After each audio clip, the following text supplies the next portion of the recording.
السلام علیکم۔ آج کی ہماری دوسری کہانی ہے دنیا جینے نہیں دیتی۔ سب سے پہلے تو یہ بتائیں کہ سب ہیں کیسے؟ ٹھیک ہے، الحمدللہ میں بھی ٹھیک ہوں۔ آج بھی ہمارا موسم بالکل ویسا ہی ہے۔ کہہ رہے تھے کہ بارش ہوگی لیکن ابھی تک بارش ہوئی نہیں۔ تو اپنی کہانی کا سٹارٹ لیتے ہیں۔ دنیا جینے نہیں دیتی۔ عافیہ میری دوست ہی نہیں کزن بھی تھی۔ وہ اب اس دنیا میں نہیں ہے لیکن میں اس کی کہانی اسی کی زبانی لکھ رہی ہوں۔ میرا گھر شہر سے 9 کلومیٹر دور تھا۔ میٹرک کے بعد شہر میں داخلہ لے لیا۔ میں نے اپنے خاندان کی پہلی لڑکی تھی جو میٹرک کے بعد تعلیم کے لیے شہر جا رہی تھی۔ والد صاحب خاندان میں واحد پڑھے لکھے شخص تھے جنہوں نے ایم اے کے بعد تعلیم کا ہی شعبہ اختیار کیا اور گورنمنٹ کالج میں پروفیسر تعینات ہوئے۔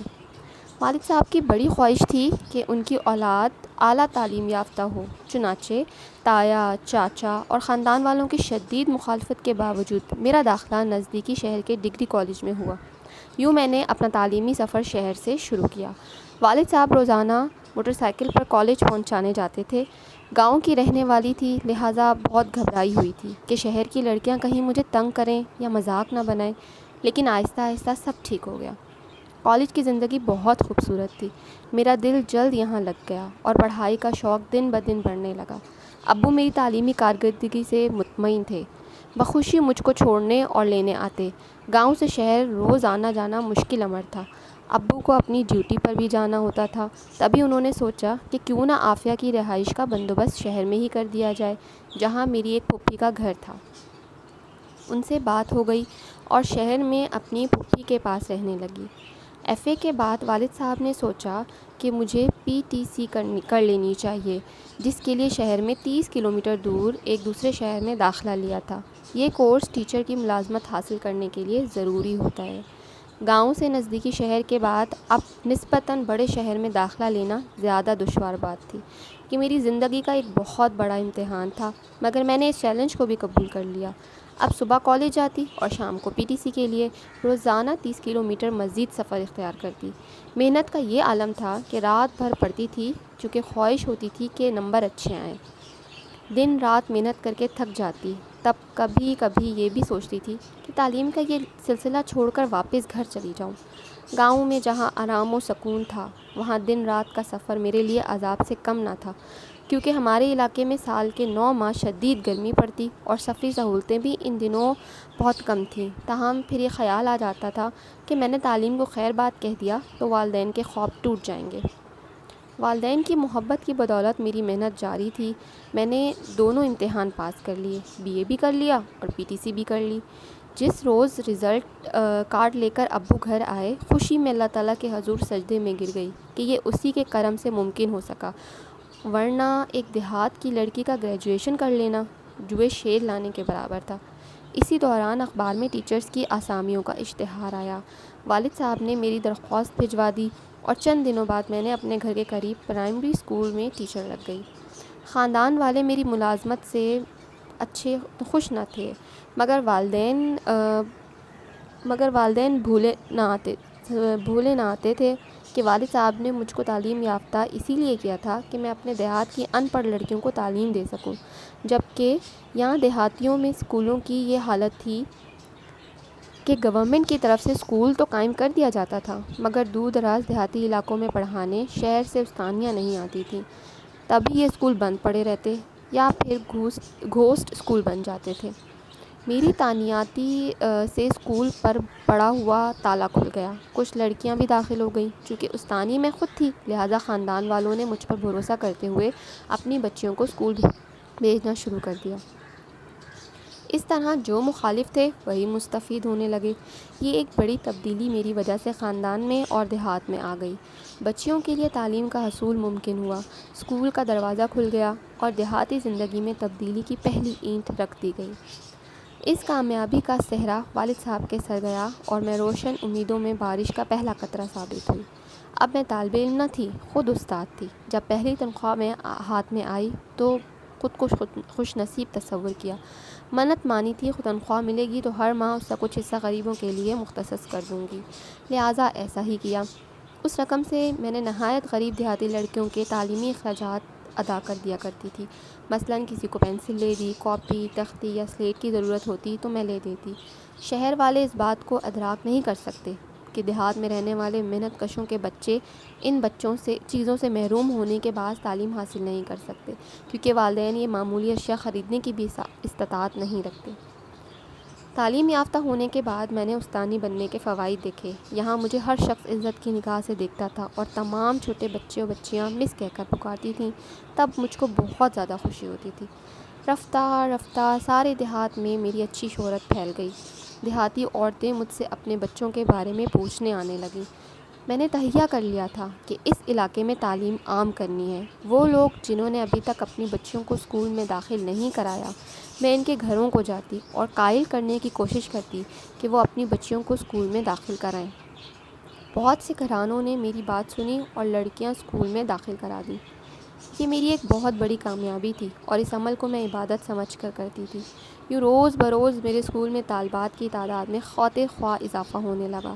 محکمہ تعلیم والوں تک میری اچھی کارکردگی کی اطلاعات پہنچتی رہی تھیں۔ یوں تمام علاقے میں ہمارے اسکول کو سب سے زیادہ فوقیت ملنے لگی، جو میری اچھی نیت کا ثمر تھا۔ وقت گزرتے دیر نہیں لگتی، سو اب والدین میری شادی کے بارے میں سوچنے لگے۔ اس دوران ماموں جان اپنے بیٹے ایاز کے لیے میرا رشتہ لے آئے۔ اماں اس رشتے پر بہت خوش تھیں کہ ان کے خیال میں اپنے ماموں کے گھر جا رہی تھی اور اپنے ہی اپنوں کا زیادہ خیال رکھتے ہیں۔ اماں کا خیال تھا ماموں میرا بہت خیال رکھیں گے، بس انہوں نے فوراً ہاں کر دی۔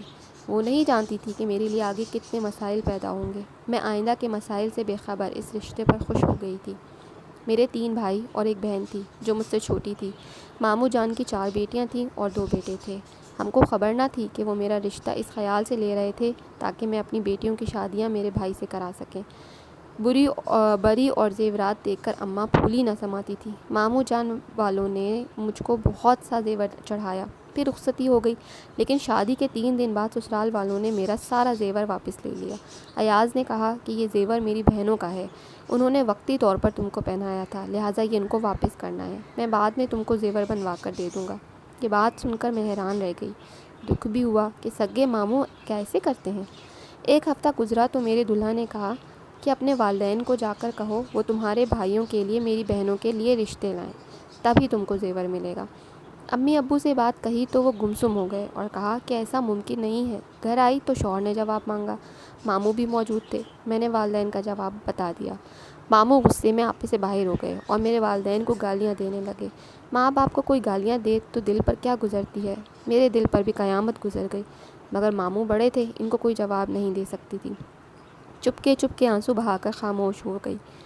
مگر اس کے بعد میری زندگی میں تکلیفیں بڑھتی ہی گئیں اور اس معصوم لڑکی پر جو اپنا گھر چھوڑ کر سسرال آئی تھی، اس طرح کے مظالم ڈھانے لگے۔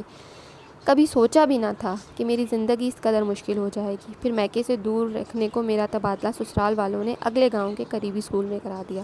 شادی کے 3 دن بعد میں امید سے ہو گئی 3 ماہ بعد میں امید سے ہو گئی۔ ساس کو اس خبر سے ذرا بھر بھی خوشی نہ ہوئی، کیونکہ ساس سسر چاہتے تھے کہ جلد از جلد ان کی بیٹیوں کی شادیاں میرے بھائیوں کے ساتھ ہو جائیں۔ بے شک ہمارے یہاں رواج تھا، رشتہ دار اپنوں میں کرتے تھے اور دور دور تک میری نندوں کے لیے اپنوں میں رشتے نہ تھے۔ یہ ایک بڑا مسئلہ تھا ماموں ممانی کا، جس کا درد وہ وہی سمجھتے تھے۔ میرے والدین بھی یقیناً اس مسئلے کو سنجیدگی سے لیتے اگر ماموں ممانی اور میرے خاوند کا رویہ میرے ساتھ اچھا ہوتا، لیکن ابو اب یہی کہتے تھے کہ بیٹی، جب سسرال والوں کا تم سے رویہ اتنا برا ہے تو ہم لوگ ان سے مزید رشتہ داری کیوں بڑھائیں؟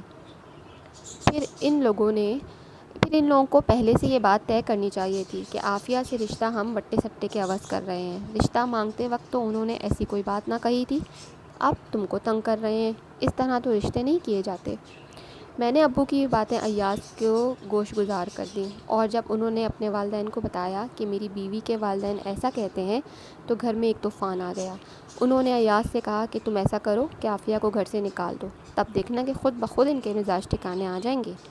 ایاز نے اپنے والدین کے حکم پر فوراً عمل کیا اور جو ہی میں اسکول سے پڑھا کر گھر آئی، انہوں نے مجھ کو موٹر سائیکل پر بٹھایا اور میرے والدین کے گھر پہنچا دیا، جاتے ہوئے کہا کہ اب میں تم کو لینے ہرگز نہیں آؤں گا، یہ بات اپنے ماں باپ کو بتا دینا والد صاحب نے تسلی دی کہ گھبراؤ نہیں، سب ٹھیک ہو جائے گا۔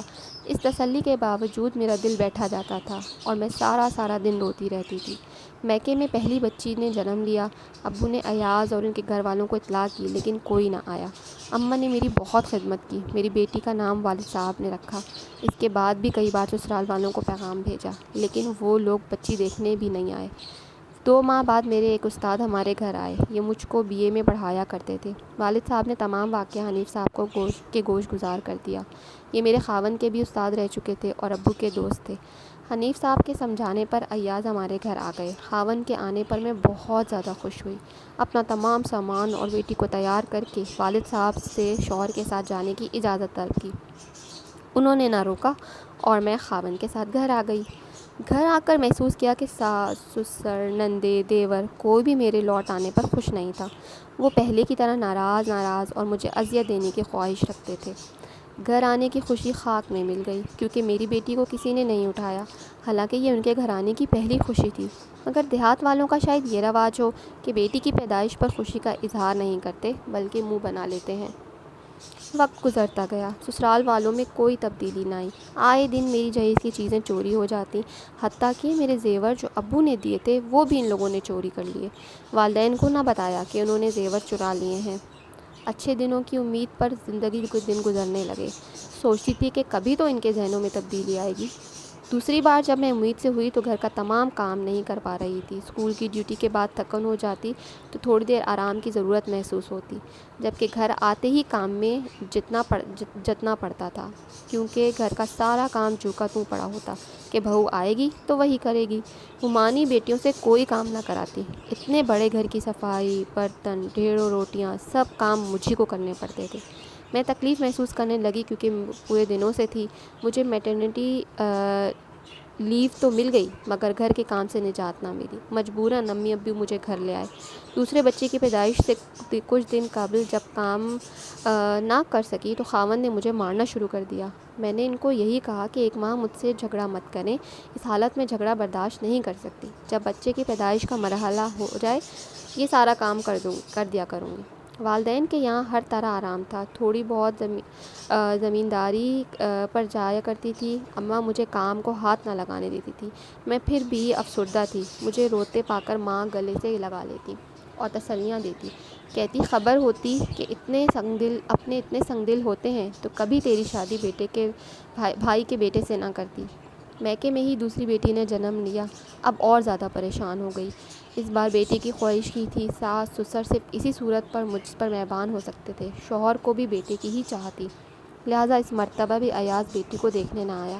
اب میں بہت فکر مند تھی کہ یا اللہ آگے کیا ہوگا، ان کا ایسا رویہ کب تک برداشت کر سکوں گی۔ میری تنخواہ بھی ساری ایاز خود لے لیتے تھے اور میرا ذاتی خرچہ والدین مجھ کو دیا کرتے تھے، کیونکہ تنخواہ سے محروم ہونے کے بعد میں بالکل خالی ہاتھ رہ جاتی تھی۔ 2 ماہ بعد ہمارے خاندان کے کچھ بزرگوں نے یہ فیصلہ کیا کہ ایاز اور ان کے والدین کو سمجھنا چاہیے کہ وہ عافیہ کو گھر واپس لے آئیں۔ سب لوگ مل کر ماموں کے پاس گئے، ان کو سمجھایا تمہاری 2 پوتیاں ہو گئی ہیں، اپنی اولاد کو اپنے گھر میں پلنے کی سہولت دو، یہی اچھا ہے۔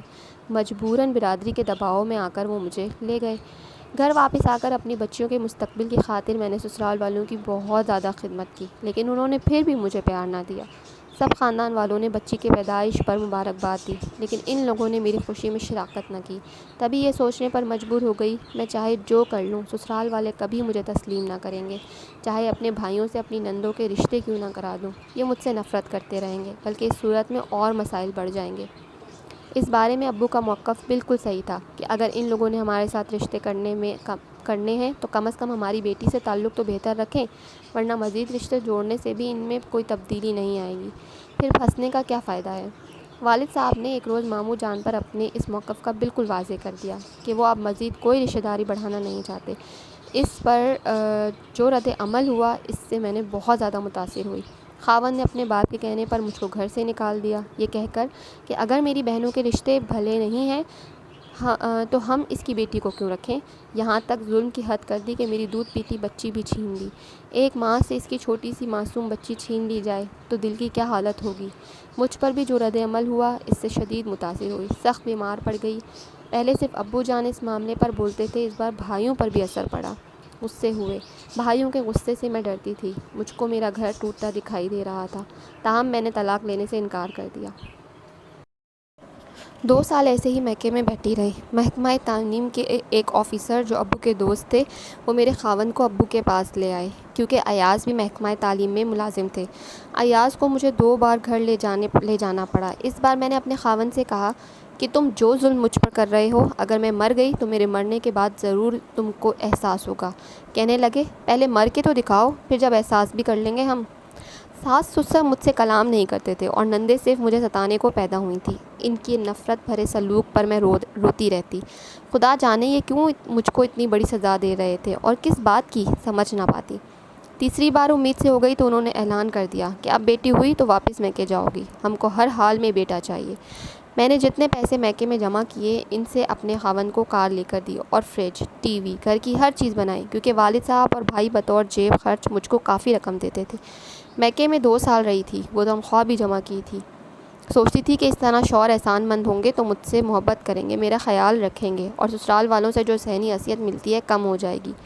شادی کے 8 برسوں بعد ایاز میں کچھ تبدیلی آئی اور وہ میرے خیال رکھنے لگے، مگر ان کے والدین کا رویہ وہی رہا۔ وہ ایاز کو کہتے تھے کہ الٹرا ساؤنڈ کراؤ، پتہ چلے کہ اس بار بیٹی ہے یا بیٹا آنے والا ہے، تاکہ ہم اسی حساب سے تیاری کریں۔ ایسا نہ کرنا چاہتی تھی، مگر خاوند نے زبردستی مجھے اس امر پر مجبور کیا۔ میں نے الٹرا ساؤنڈ کرایا تو لیڈی ڈاکٹر نے بتایا کہ اس بار بھی بیٹی پیدا ہوگی۔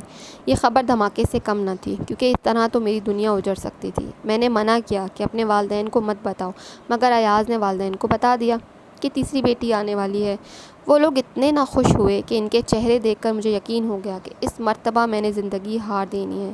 ہر وقت افسردہ رہنے لگی۔ امی ابو نے شہر کے اچھے ہسپتال میں نام لکھوایا تھا اور تمام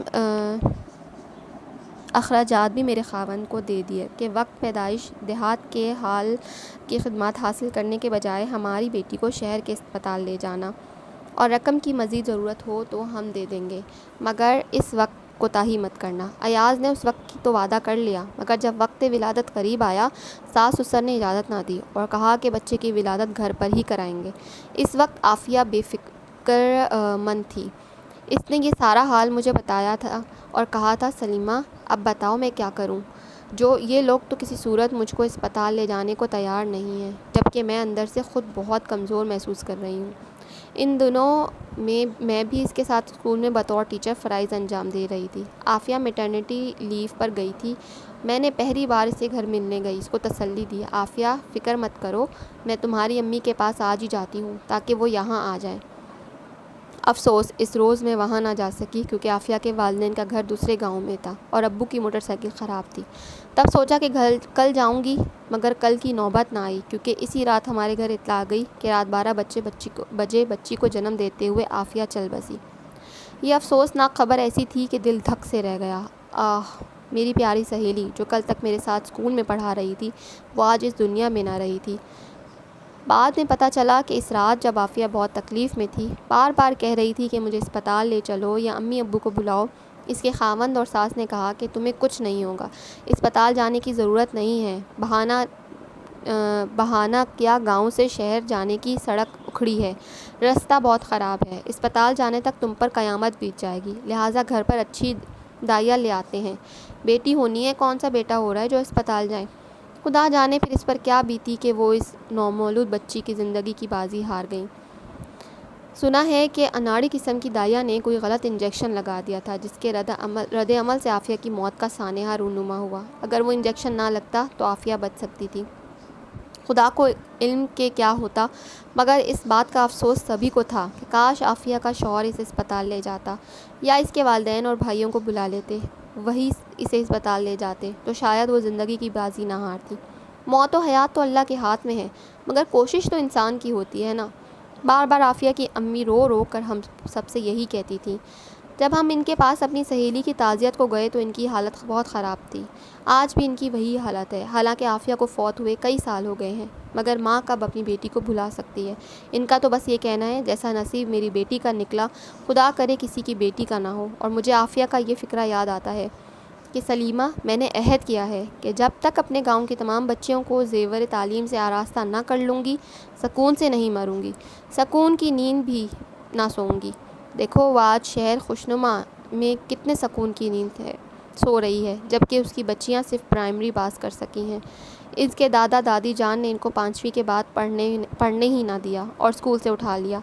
سچ ہے، جو لوگ سچا عزم اور ولولہ رکھتے ہیں دنیا ان کو جینے نہیں دیتی۔ یہاں کہانی کا اختتام ہوتا ہے۔ انشاءاللہ پھر نیکسٹ کہانی ہم سٹارٹ لیں گے۔